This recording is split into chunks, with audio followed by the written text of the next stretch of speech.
Pocket में कानून, ठेंगे पर कर्फ्यू। नमस्कार, आपके साथ मैं हूं लावनी विनीत और आप देख रहे हैं जवाब तो चाहिए। जी हां, जवाब तो उन्हें देना ही चाहिए जिनका ये शक्ल बन चुका है पॉकेट में कानून, ठेंगे पर कर्फ्यू, जिन्हें पूरी तरीके से छूट है शहर को पूरी तरह से खत्म करने की, शहर में तबाही बचाने की, जिनको पूरी तरह से मौन समर्थन है उन राज्यों की सरकारों का जो इन पर कोई कार्रवाई नहीं करती।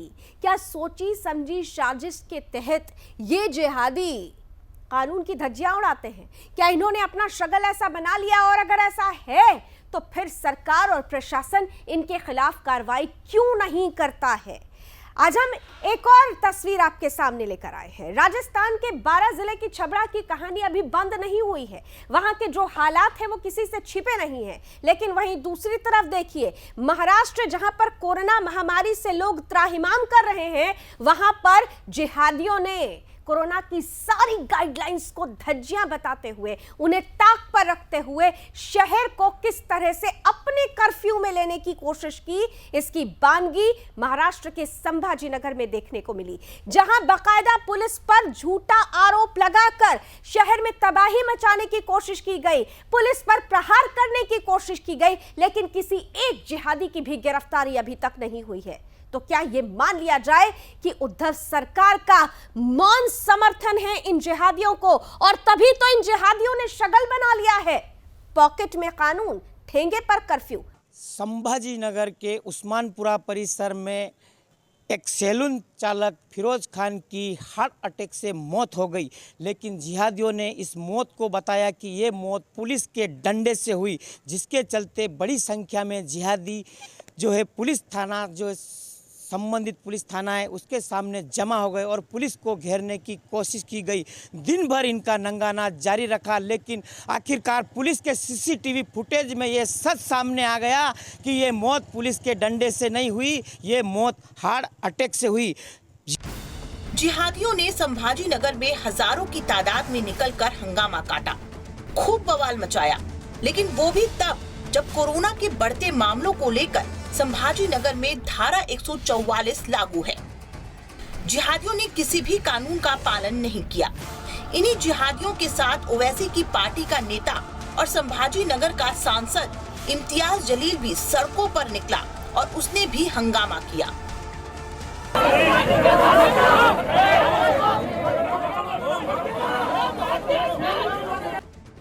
जिहादी यही नहीं रुके, इन्होंने थाने में जाकर मृतक की लाश को रख दिया और हंगामा किया। हाथ जोड़ जोड़ कर पुलिसकर्मियों ने वहां से मृतक की लाश को हटाया। ऐसे में सवाल यही है कि क्या उद्धव ठाकरे की पुलिस इन जिहादियों के सामने हाथ ही जोड़े रहे? आखिर क्यों कानून की धज्जियां उड़ाने वाले इन जिहादियों पर कार्रवाई नहीं होती? क्या उद्धव ठाकरे की पुलिस और प्रशासन का इन जिहादियों को मौन समर्थन है? Bureau report, Sudarshan news. दो खास मेहमान इस वक्त जुड़ चुके हैं मेरे साथ। स्वागत करती हूँ विश्व हिंदू परिषद के राष्ट्रीय प्रवक्ता विनोद बंसल जी, पैनल का हिस्सा बन रहे हैं, और साथ ही साथ उनके सवालों और हमारे सवालों का जवाब देने के लिए मौजूद हैं शिवसेना से राजू सेठ जी। राजू जी, आपका भी बहुत बहुत स्वागत, और मैं सीधा आपसे ही सवाल पूछूंगी, क्या ये मान लिया जाए कि उद्धव सरकार में, आपके राज्य में जिहादियों को खुली छूट है? उनके लिए कोई कोरोना गाइडलाइन नहीं है, उनके लिए शहर को शांति व्यवस्था बनाए रखने की कोई जिम्मेदारी नहीं है, इन्हें आप शांति दूत कहते हैं? इतना मौन समर्थन, इतनी खुली छूट? राजू जी, ये तो एम का हमेशा ऐसा ही काम होता है। पहले भी 2-4 साल पहले चांगज में ऐसा ही करो, उन्होंने भीड़ जमा करके ऐसा ही काम करते हैं। आए रमजान के महीनों में ये काम करते हैं, ये उनका सब गलत सिचुएशन है। आप इतने बड़े सांसद है, सब फुटेज देखते हैं, टीवी पे फुटेज देखते हैं, फिर को आपको समझ में नहीं आता इसमें भीड़ जमा करके अगर ऐसा करने लगे तो हम एकदम शांत है। इसका मतलब शिवसेना शांत है, हम माहौल खराब करना नहीं चाहते संभाजी नगर का। अगर ऐसा कुछ करे तो उनको शिवसेना स्टाइल से हम जवाब देंगे। राजू सेठ साहब, सवाल पहले आप समझिए। वहां पे जो कोई भी कुछ करने की कोशिश कर रहा था, वो तो आपका डर होना चाहिए ना। सरकार तो आपकी है, आपकी तरफ से, आपकी सरकार की तरफ से इतनी खुली छूट कैसे मिल गई? अभी तक आप लोगों ने कार्रवाई भी नहीं की। राजू सेठ जी। कार्रवाई करने का इश्यूज नहीं आया सामने। फुटेज में दिख रहा है कि ये पुलिस प्रशासक की 1 रुपए की गलती ने उनको बदनाम कर दिया, साजिश रचते हो हमेशा, और ऐसे रमजान के महीनों में हमेशा साजिश रखते हैं उन्होंने। तो राजू सेठ जी, मैं वही तो कह रही हूँ, मैं वही तो कह रही हूँ कि बदनाम करने की कोशिश है। पुलिस वहां पर समझाती रही, पुलिस ने बकायदा हाथ जोड़कर शांति व्यवस्था बनाए रखने की अपील तक की, ये कहा कि शहर में जो स्थिति है उसे समझिए, बावजूद उसके ये जिहादी सड़क पर उतरते रहे। तो मेरा सवाल तो आप ही से है कि आपकी सरकार की नाक के नीचे जिहादियों को इतनी छूट मिली कैसे?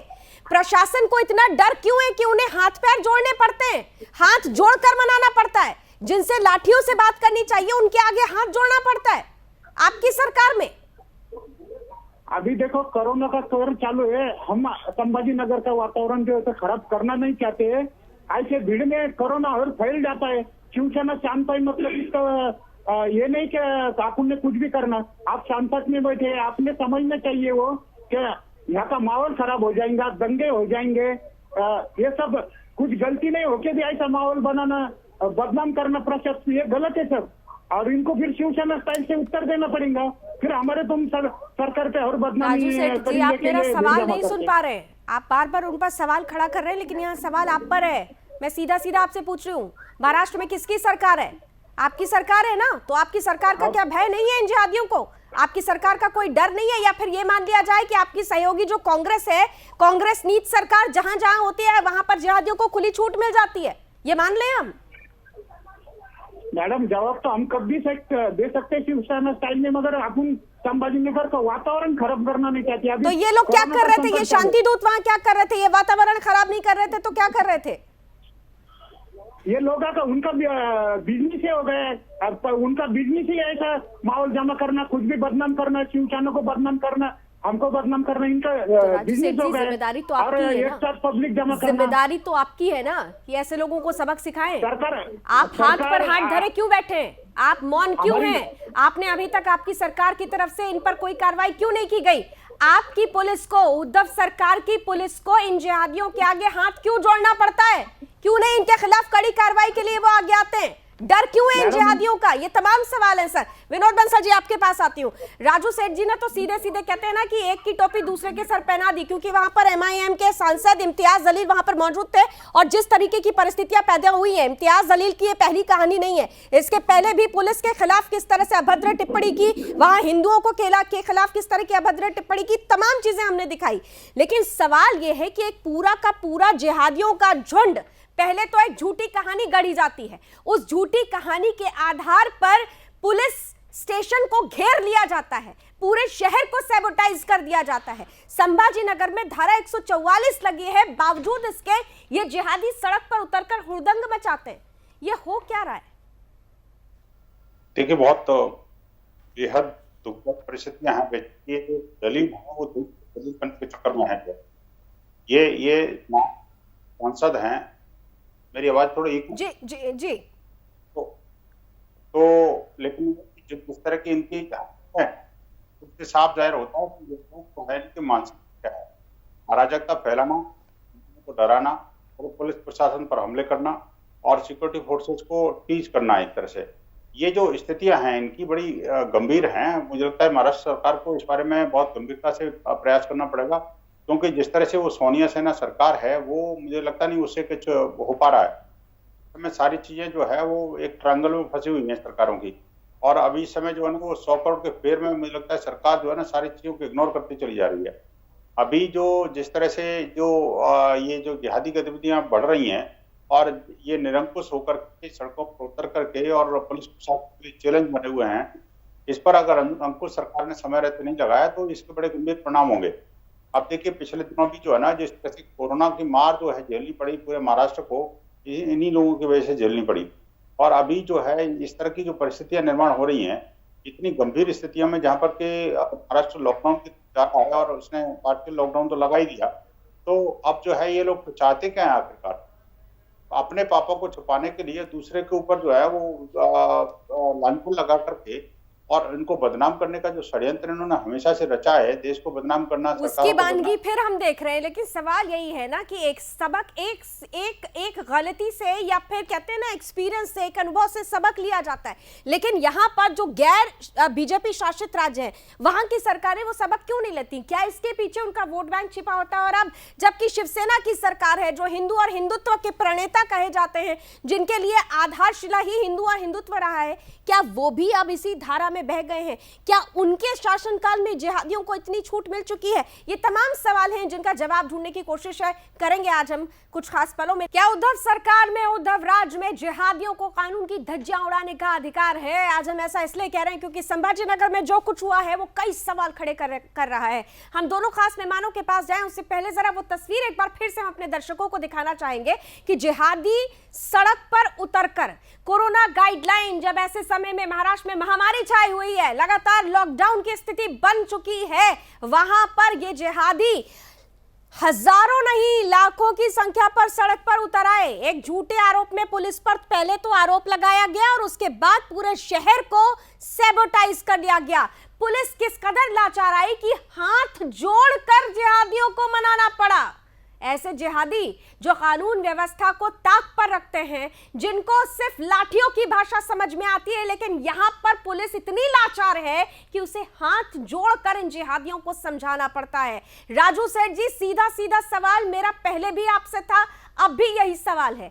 उद्धव सरकार ने क्या जिहादियों के आगे घुटने टेक दिए हैं?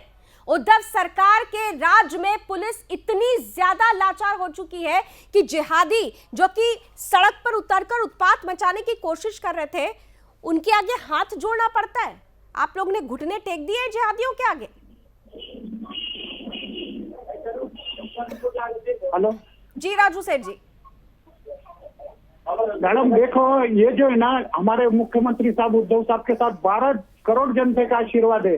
हम कोई संभाजी नगर में माहौल खराब नहीं कर सकते।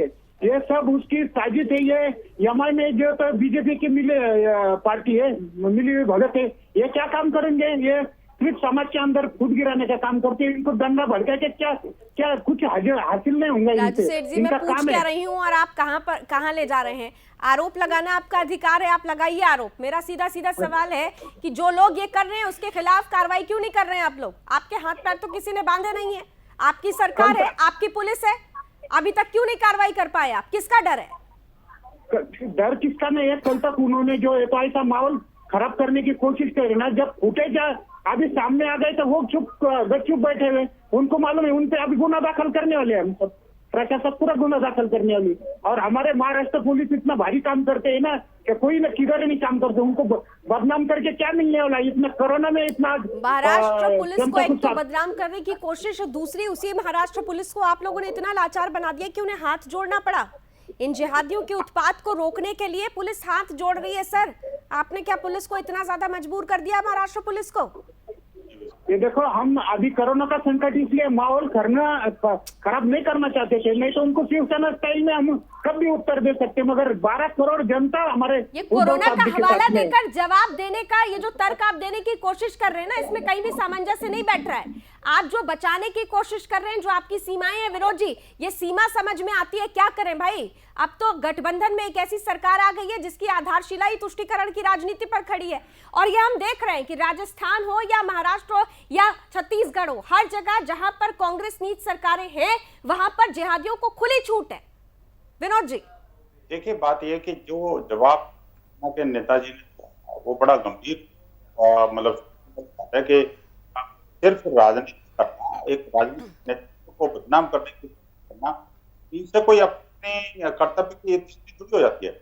आप मुझे बताइए कि अगर भाजपा कुछ गड़बड़ कर रही है, भाजपा को कोई नेता गड़बड़ कर रहा है तो उसको पकड़ो ना, उसको डालो जेल में। अरे भाई, मैं कहता हूं जब जिहादी सरेआम उत्पात मचा रहे हैं और महाराष्ट्र की जो मराठाओं की पुलिस है, उन मराठा की पुलिस को पंगु बना करके आप उसको हाथ जोड़ने के लिए मजबूर कर रहे हो, ये कहाँ की पुलिस है तंत्र भाई? ये समझ में आता है कि बेसिकली जब पुलिस को आप 100 करोड़ की वसूली पे लगा दोगे तो मुझे लगता है कि ये फिर हाथ जोड़ने वाली स्थिति बनती है और क्या होता है। लेकिन ये बहुत दुर्भाग्यपूर्ण स्थिति है। अब महाराष्ट्र की जो पुलिस जो है बड़ी बेबाक और मतलब जाबाज पुलिस मानी जाती है, बहादुर पुलिस मानी जाती है। उनका जो इन्वेस्टिगेशन है जब दुनिया में फेमस है, लेकिन ऐसी पुलिस को भी आप लाचार बना कर रख दोगे और जिहादियों के सामने घुटने टेकने को मजबूर कर दोगे, ये बिल्कुल स्वीकार्य नहीं है। पूरा देश, कोई भी देशवासी इसको स्वीकार नहीं करेगा और कम से कम मराठा जो महाराष्ट्र का जो नागरिक है वो तो बिल्कुल ही इसको स्वीकार नहीं करेगा कि यहाँ पर जो है। राजू सेठ जी, एक मराठा तो इसे स्वीकार नहीं कर सकता। जो तस्वीरें सामने आ रही हैं, कार्रवाई कब होगी, जरा जल्दी से बता दीजिए। उस पर ताबड़तोड़ गुना दाखिल करने को लगेंगे मैडम। आगे तो सब समझ में आ गए। उन्होंने कल तक बहुत हंगामा करे, मगर उन पे सब गुना दाखिल करने लेंगे। उनको शिवसेना स्टाइल से हम उनको जवाब देंगे। उनके इसके 2-4 साल उस पहले स्टाइल से आप जवाब कब देंगे, हम भी इंतजार करेंगे, क्योंकि जो परिस्थिति बन रही है वो परिस्थिति होनी नहीं चाहिए। ऐसे समय में जब आप खुद देख रहे हैं कि आपका राज्य कोरोना महामारी से परेशान है, त्राहिमाम कर रहा है, वहां पे ये जिहादी सड़कों पर उतरकर उसी गाइडलाइन की धज्जियां ही नहीं उड़ाते बल्कि कानून व्यवस्था को भी अपने पॉकेट में रखते हैं। उम्मीद करते हैं कि इन तस्वीरों की उन खबर के आने के बाद आप कार्रवाई जरूर करेंगे। इसी उम्मीद के साथ बहुत बहुत धन्यवाद आप दोनों मेहमानों ने हमें समय दिया। आज वक्त की कमी है, लेकिन इतना तो जरूर है कि जिस तरीके की परिस्थितियां राजस्थान हो, छत्तीसगढ़ हो या महाराष्ट्र हो या वो तमाम राज्य जहां पर बीजेपी की सरकार नहीं है, वहां जिहादियों के हौसले इतने बुलंद हो क्यों रहे हैं।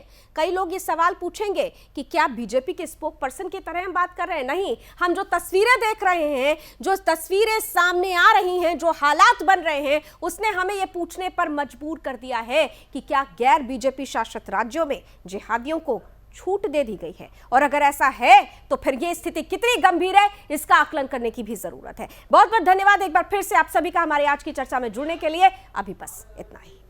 जय हिंद।